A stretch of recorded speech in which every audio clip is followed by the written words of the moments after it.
This coverage is sponsored by Richard Sounds Manchester. Call 0333 900 0086 for the best prices and expert advice for TVs, AV and Hi-Fi. Hello everyone, Vincent Teo from HDTV Test here, and this is a final production model of the Philips OLED+935 which we are going to review today. OLED Plus is the company's branding of its OLED TVs with Bowers and Wilkins sound. Our review unit is the 55-inch version, model number Philips 55 OLED+935, but it's also available in 48-inch and 65-inch screen sizes. I have already done a first look video covering the design of the Philips 935 back in September, so here's a quick recap. The super slim OLED panel sits on a pedestal stand which incorporates a Bowers & Wilkins speaker bar with the British audio specialist iconic Twitter on top design. Interestingly, two pedestal columns were supplied with the television, and our initial instinct was to go for the longer pole, obviously, but then we subsequently found out that it's intended for wall mounting the 935, so we reluctantly settled on the shorter one. The connections are found on the left rear of the display, including 4 HDMI 2.0B inputs whose only HDMI 2.1 feature is Auto Low Latency Mode or ALLM. There's 4-sided ambilight on board, utilizing the space around all 4 borders of the screen to deliver the most immersive bias lighting experience. The premium remote is backlit, but we are ambivalent about the flushed buttons, frequently causing us to press the wrong key, which requires even more button presses to backtrack. Powered by a MediaTek MT5887 SoC with 2.5GB of RAM, the Android TV 9.0 Pi platform ran relatively smoothly, but wasn't as fast as Sony's recent Android TVs. All the key streaming apps are on board, including Netflix, Amazon Prime Video, YouTube and Disney+, and there's even Freeview Play for UK catch-up TV services. Let's talk about picture quality. The 55-inch Philips 935 uses a 2020 WRGB OLED panel from LG Display. All OLED TVs are capable of true blacks due to OLED's self-emissive capabilities, so we turn our attention to near black handling instead. The Philips 935 appeared to apply heavier dithering near black, causing low light scenes to look slightly noisier and grainier than competing OLED TVs from A brands. Despite the dithering, near black flashing artifacts were still visible in specialized test patterns, although thankfully they weren't as obvious in real-life content. SDR or Standard Dynamic Range color accuracy was excellent after calibration. Average delta error measured only 1 on this challenging color checker SG chart where 140 patches were measured, with no inaccuracies exceeding the humanly perceptible threshold of delta error 3. As a result, general colors, including skin tones, came across natural and cinematic in real-world viewing material. As a point of interest, the movie mode on Philips 2020 OLEDs including the 935 is actually the filmmaker mode, which you can set in the user menu to activate upon playback of content with filmmaker mode or FMM metadata, of which there's none in the consumer realm at the time we published this video in November 2020.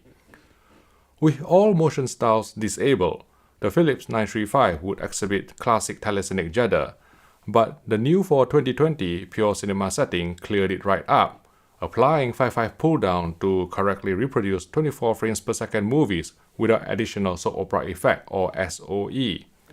For owners who are sensitive to the baked-in judder inherent in 24p films, the television also provides a motion-style movie setting which would deploy a small dose of frame smoothing, though as with most frame smoothing, purists like me would still see some soap opera effect or SOE, however slight. With all motion settings off, motion resolution came in at the sample and hold baseline of 300 lines, going up to the OLED ceiling of 650 lines even on the Pure Cinema setting, suggesting that some high frame rate interpolation was still active in Pure Cinema mode. Unlike 2020 OLED televisions from LG, Panasonic, and Sony, the Philips 935 does not offer any blackframe insertion or BFI technology on board, preventing any further increase in motion clarity.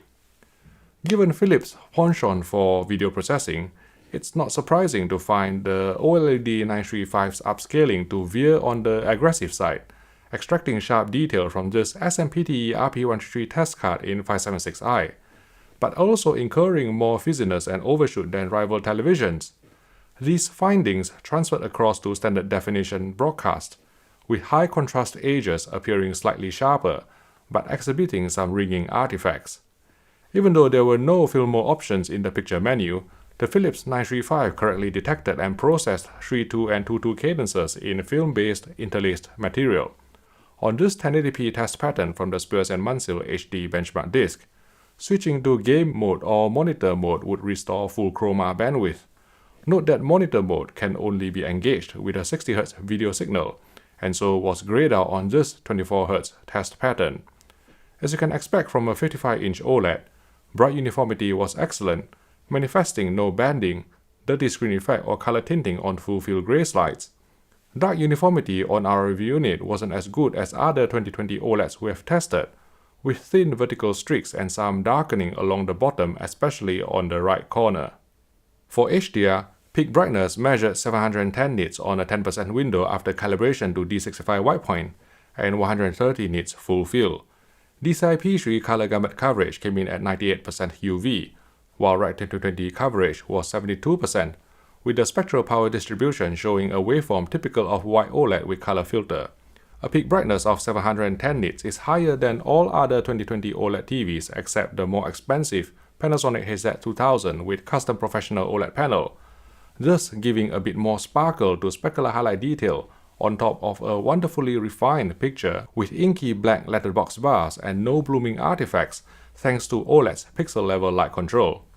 New for 2020, the Philips 935 adapted its tone curve to HDR10 metadata, allowing the TV to retain more specular highlight detail in 4000 nit content than previous models. There's mild posterization in the skies of the Martian, which could be smoothed out by engaging both noise reduction and MPEG artifact reduction at the same time, which activates the TV's AI Smart Beat Enhancement 2.0 decontouring filter. But unfortunately, with all these noise reduction settings on, it would also erase some film grain and fine detail.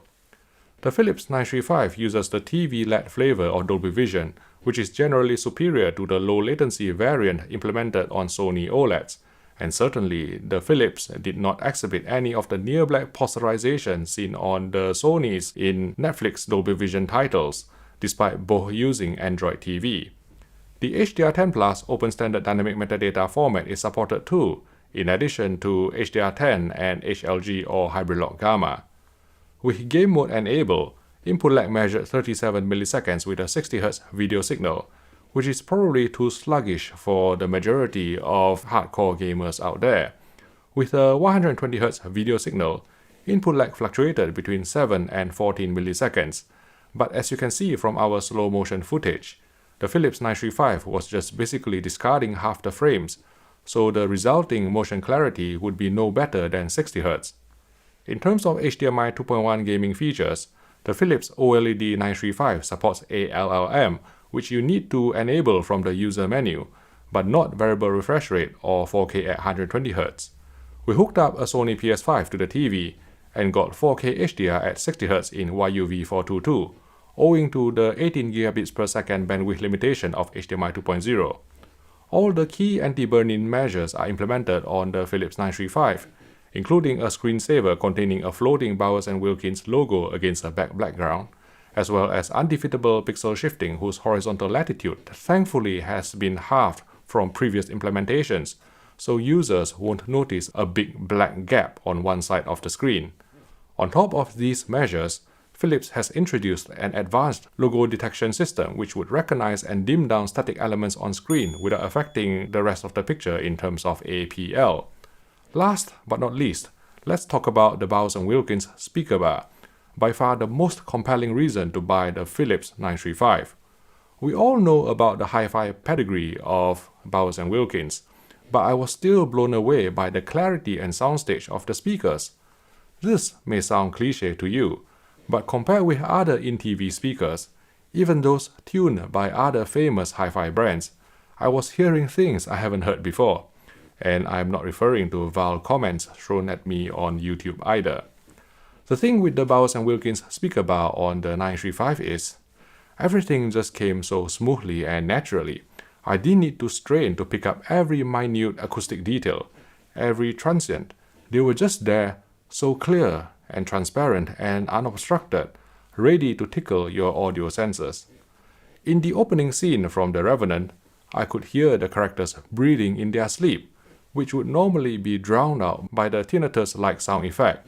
As the conductor turned the pages in The Greatest Showman, the sound came through with such palpable clarity and continued to be audible afterwards, cutting through the murmur of the crowd. The soaring highs of Jenny Lin's performance were delivered with stunning melodic balance, outputting an angelic tone which never felt strained.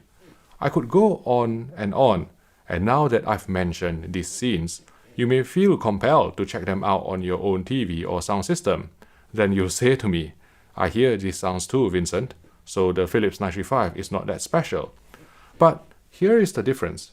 You were specifically, consciously listening for these sounds after I pointed them out, whereas for me, they just jumped out at me spontaneously from the very first moment, because everything, and I mean everything, just sounded so clear and precise. If there is something that could be improved on the speaker bar, it's the bass. It is certainly above average, and we didn't find it lacking most of the time. But as the bass dropped in this scene from Wonder Woman, we did crave for a bit more low-frequency depth. Philips do provide a subwoofer pre-out via RCA for those of you who have enough space to accommodate an external sub. Let's sum up. The Philips OLED+935 is an outstanding TV package whose star attraction is its Bowers Wilkins speaker bar. And for once, the price isn't extortionately expensive either. We are talking a street price of £1,700 for this 55-inch model at the time we filmed this video in November 2020. Now, some of you may say that you already have your own home theater system and won't need the speaker bar on the Philips 935, and that's totally fine by us.